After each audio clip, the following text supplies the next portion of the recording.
Innallah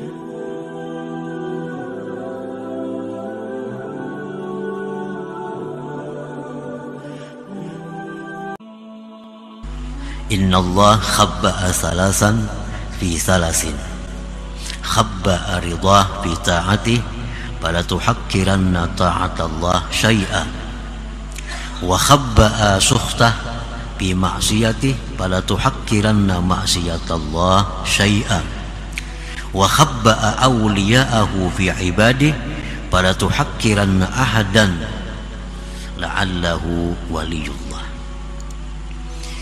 Sesungguhnya Allah subhanahu wa ta'ala menyembunyikan tiga hal dalam tiga perkara.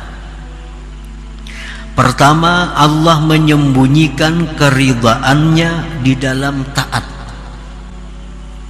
Allah menyembunyikan keridhaannya di dalam taat. Artinya di setiap perbuatan taat itu ada di dalamnya keridhaan Allah. Baik taat itu besar, taat itu sedang, taat itu kecil, pokoknya dalam taat itu ada terkandung keridhaan Allah. Maka janganlah kamu meremehkan suatu taat kepada Allah, karena di situ ada keridhaannya. Sekecil apapun taat itu mesti diambil. Artinya jangan dianggap remeh satu taat walaupun kecil, karena di dalamnya itu ada ridha Allah, keridhaan Allah subhanahu wa ta'ala. Jadi jangan meremehkan perbuatan taat, jangan meremehkan sesuatu yang diperintah oleh Allah, karena di situ terkandung keridhaan Allah subhanahu wa ta'ala. Misalnya ada duit 1.000 rupiah. Duit 1.000 rupiah ini kita anggap kecil karena kada banyak manfaatnya. Tetapi duit 1.000 rupiah kalau kita sumbangkan, kalau kita sedekahkan, nah dalam duit 1.000 rupiah itu ada keridhaan Allah. Jangan anggap remeh lagi duit 1.000 yang telah disedekahkan itu. Duit 1.000 yang disedekahkan itu jauh lebih berarti daripada puluhan miliar yang ada di deposito kita. Kenapa? Karena duit yang dalam deposito kita, duit dalam tabungan kita, belum tentu ada keridhaan Allah di situ. Tapi duit 1.000 yang kita sedekahkan itu ada keridhaan Allah di dalam uang 1.000 rupiah itu. Jangan anggap remeh sesuatu yang di dalamnya ada keridhaan Allah subhanahu wa ta'ala. Nah yang kedua, Allah subhanahu wa ta'ala menyembunyikan kemurkaannya di dalam maksiat. Jangan kamu remehkan sekecil apapun maksiat kepada Allah. Jangan kamu anggap remeh maksiat sekecil apapun, karena dalam maksiat itu ada kemurkaan Allah. Kemurkaan Allah ini kalaunya menang daripada keridhaannya, kita akan masuk dalam neraka. Ini timbangan amal kita nih, di akhirat ditimbang amal kita sama beratnya antara kebaikan, kejahatan sama. Cari amal lagi, kumpulkan lagi amal kita. Malaikat mengumpulkan sampai di posisi ini sama. Datang amal kejahatan halus saja, kayak rambut diandak ke sebelah kiri, barat ke sebelah kiri. Nah dengan sebilah rambut inilah kita masuk ke dalam neraka kalau kada diampuni oleh Allah subhanahu wa ta'ala. Jangan anggap remeh sesuatu amal kejahatan, karena yang sedikit itulah bisa membawa petaka bencana kepada kita. Kalaunya sama aja itu bisa selamat. Kan ditimbang amal, ambil amal kebaikan, letakkan sebelah kanan daun timbangan, amal kejahatan sebelah kiri, amal kebaikan sebelah kanan, amal kejahatan sebelah kiri, timbang sama. Nah latih kebaikan habis berarti lagi, latih kejahatan ada kayak bilah kurik api, andak bilah kurik api ini ke sebelah kiri, barat ke sebelah kiri. Ini yang mencelakakan kita dengan sebilah kurik api ini. Nah jadi jangan anggap remeh satu maksiat, karena di situ ada murka Allah subhanahu wa ta'ala. Nah, Allah menyembunyikan murkanya itu di dalam kemaksiatan. Sekecil apapun maksiat, di situ ada mengandung kemurkaan Allah Subhanahu wa ta'ala. Yang ketiga, wa khabba'a awliya'ah fi ibadih, Allah menyembunyikan para walinya, Allah menyembunyikan kekasihnya di tengah-tengah hambanya. Fala tuhakkiranna ahadan, jangan sekali-kali kamu meremehkan seseorang dari hamba Allah. La'allahu waliyullah, barangkali dia itu adalah kekasih Allah Subhanahu wa ta'ala. Meremehkan, memperinting kekasih Allah itu sama halnya dengan memperinting, meremehkan Allah Subhanahu wa ta'ala. Nah, para muhibbin rahimakumullah, jadi wali-wali ini sembunyikan Allah di tengah-tengah hambanya. Nah, kemudian para ulama ada menjelaskan lagi kepada kita beberapa tanda-tanda, beberapa alamat-alamat yang ini mengarahkan kita kepada orang itu sebagai kekasih Allah. Kan jangan kamu remehkan hamba Allah karena di situ ada wali-walinya. Siapa tahu yang kamu remehkan itu adalah waliullah, maka engkau akan binasa. Nah, ada tanda-tanda yang mengarahkan kita bahwa itu makin mendekati waliullah, makin mendekati, bukan memastikan. Disebutkan dalam kitab Al-Ilmun Nibras, ini alamat-alamat yang mengarahkan bahwa itu ada kemungkinan hamba Allah itu seorang walinya. Disebutkan di dalam kitab itu, apabila pada diri seorang hamba itu ada salah satu di antara tiga, maka orang ini bisa kita iktikadkan bahwa orang ini adalah orang yang mulia di sisi Allah. Artinya kalau orang ini ada tanda-tanda di antara tiga ini makin kita hati-hati dengan orang itu, karena siapa tahu orang ini adalah kekasih Allah Subhanahu wa ta'ala. Yang pertama tandanya itu adalah orang ini dimuliakan, dihormati oleh ulama-ulama ahlil ilmul batin ala ayyi sifatin kan. Nah, orang ini dimuliakan, dihormati oleh para ulama-ulama ahli ilmu batin. Nah, bila ada orang seperti itu, nah ini mengarahkan kepada kita orang ini orang yang mulia di sisi Allah, dan kita makin berhati-hati dengan orang yang seperti ini. Jangan sampai kita kehilangan adab dengan mereka atau tidak membenarkan apa yang mereka kerjakan atau katakan. Nah, orang ini dimuliakan, dihormati, disayangi oleh ulama-ulama ahli ilmul batin, oleh ulama-ulama sufi. Nah, ulama-ulama sufi itu menghormati lawan orang ini, walaupun orang ini misal suka berbuat maksiat. Ini ada orang ini kelihatan suka berbuat maksiat, tapi ulama-ulama ahli ilmu batin menghormatinya. Nah, kita hati-hati dengan orang itu. Yang kedua, ulama-ulama ahlul batin tidak ada yang menghormati orang ini.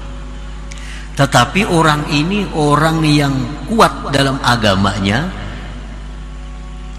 dan pada dirinya ada timbul hal-hal yang menyalahi adat, walaupun orang ini kadang-kadang mau melakukan maksiat yang zahir. Nah, ini orang ini mengarah juga kepada orang yang dimuliakan Allah. Ini orang berpendidikan agama, orang ini beragama kuat. Pada dirinya tuh ada timbul kadang-kadang hal-hal yang menyalahi adat atau karamat lah. Tapi orang ini mau melakukan dosa-dosa yang zahir. Nah, orang ini pun orang yang mesti kita hati-hati dengan orang ini. Artinya mesti beradab dan mempercayai mereka itu. Nah, yang ketiga, orang ini kada punya karamat, orang ini kada diakui oleh ulama-ulama, tapi orang ini kada pernah kita lihat, kita dengar berbuat satu kemaksiatan. Ulama-ulama kada mengakuinya, karamat kada juga timbul pada dirinya. Cuma kita tahu orang itu kada biasa, kita dengar, kita lihat berbuat maksiat. Nah, kita hati-hati jauh dengan orang ini, karena siapa tahu orang ini adalah kekasih Allah Subhanahu wa ta'ala. Nah, para muhibbin rahimakumullah, qala ba'du sufiyah wan nasu fil awliya ala arba'ati aqsam. Bermula manusia itu dalam hal menyikapi para wali Allah terbagi 4 macam. Al-qismul awwal hasala lahumut tasdiq bi ilmihim wal ilmu bi tariqatihim wazauqu li ahwalihim faqad nalu manalu.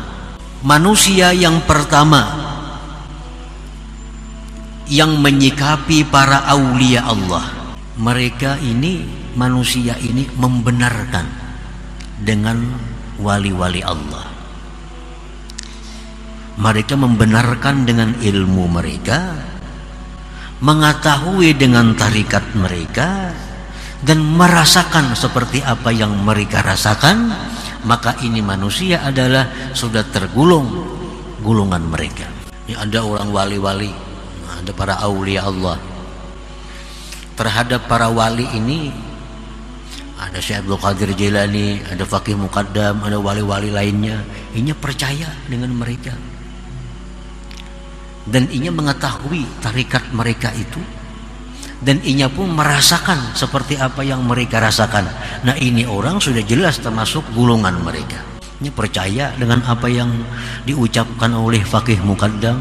Dia tahu tarikat apa Faqih Muqaddam itu, dan ia pun bisa merasakan dengan apa yang dirasakan oleh Faqih Muqaddam. Nah, ini orang sudah masuk dalam golongan Faqih Muqaddam. Itu pertama. Al-qismu tsani, bagian yang kedua di antara manusia, hasala lahumut tasdiq wal ilmul mazkur duna zauq. Dia mempercayai para waliullah, dia tahu tarikat mereka, tapi dia belum merasakan seperti apa yang mereka rasakan. Ini apa-apa yang dia Faqih Muqaddam percaya. Jar Faqih Muqaddam aku tiap malam ke surga, percaya inya. Jar Faqih Muqaddam aku 70 kali sehari naik ke Lauhil Mahfuz, percaya inya. Dan inya tahu tarikat Faqih Muqaddam, tarikat ini tahu, tapi nya belum pernah merasakan seperti apa yang dirasakan oleh Faqih Muqaddam. Nah, orang ini pun termasuk golongan mereka juga. Nah, masuk golongan juga. Artinya selamat ini orang, beruntung ini orang. Al-qismus salis, bagian yang ketiga, hasala lahumut tasdiq dunahuma. Inya percaya apa yang jar para wali, apapun yang jar para wali percaya, tapi nya kada tahu ilmunya apa, kada tahu, apalagi merasakan makin jauh lagi. Jar Faqih Muqaddam, bila orang ka ini inya akan ka ini, inya percaya. Ujar wali ini siapa nama macam ini percaya inya.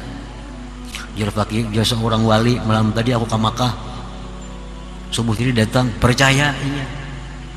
Nah, ilmunya kada tahu apa, kada tahu ilmunya, tarikatnya apa kada tahu, merasakan makin lagi, cuma modal percaya. Nah, golongan yang ketiga ini faqad sa'idu wa nalu barakatahum. Ini beruntung dan dapat syafaat berkat mereka para wali-wali itu. Al-qismur rabi, bagian yang keempat, lam yahsul lahum minas salasah syai'un. Nah, bagian keempat ini orang yang kada percaya dengan karamat-karamat wali itu. Kada percaya, apalagi merasakan, apalagi mengetahui tarikatnya, ini kada percaya.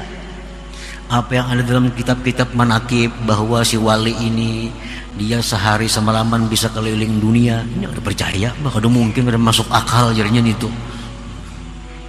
Ada kisah-kisah para wali, ini kada percaya.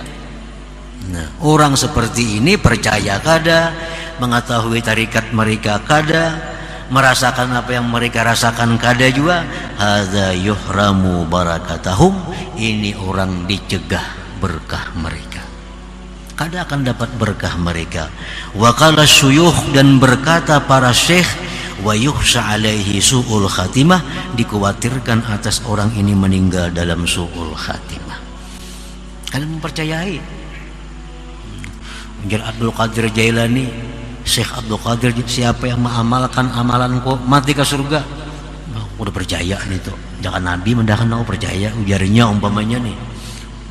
Ini orang dikhawatirkan kena matinya dalam keadaan su'ul khatimah. Kada percaya dengan kekasih Allah sama dengan kada percaya dengan Allah Subhanahu wa ta'ala. Nah, para muhibbin rahimakumullah. Nah, jadi kesimpulannya bahwa para wali-wali Allah itu dilindungi oleh Allah, ditutupi oleh Allah, kada diketahui oleh makhluknya. Kada diketahui. Bisa Allah beritahu makhluknya ini bahwa si A itu wali Allah, dengan maksud orang ini jadi mulia bila mana dia membenarkan dan beradab.